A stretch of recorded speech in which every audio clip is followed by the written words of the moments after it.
afternoon! Papakita ko sa inyo yung another gift na natanggap ko from a follower. Kalo ulit or cup. Ito. At nakakatuwa ka kasi ang laki-laki ng box. Ito yung box niya, oh. Pero ang laman niya, isang kalo lang naman. Pagdating nga dito sa akin, yupi-yupi na kasi wala naman siyang laman. Kundi ito lang, malaking box.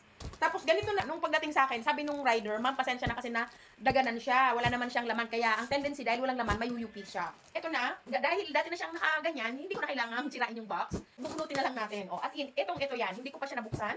Ito na, tingnan natin. Excited. Ganito.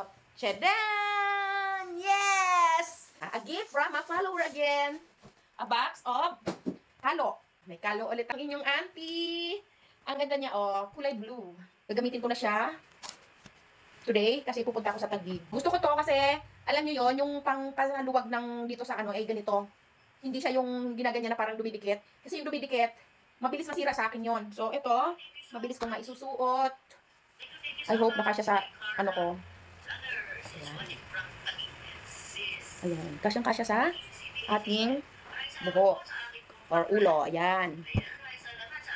Maganda ba? Karaan may in-unbox din tayong galing din sa follower. So, thank you sa aking follower na nagbigay ng kalo.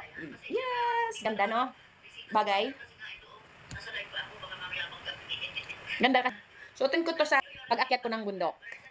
Diba? Sa hiking. Meron pa isa yung puti yung unang padala sa akin. White naman yon. Ito naman is blue. Thank you so much. Ito lang yon. I-flex, siyempre. Sa mga iba kong follower, baka gusto nyo rin akong padalhan. Ano naman, hiking shoes. Hiking shoes. Ang joke lang po. I-flex lang natin to. So, hanggang dito na lang po. Ano ba yan? Kanina pa ako nagdadaldal. Ang ingay pala ng isa kong cellphone. May nagla-live dun sa kabila. Anyway, thank you so much for watching this video. I hope you guys ay natuwa naman sa aking i-flex na ire.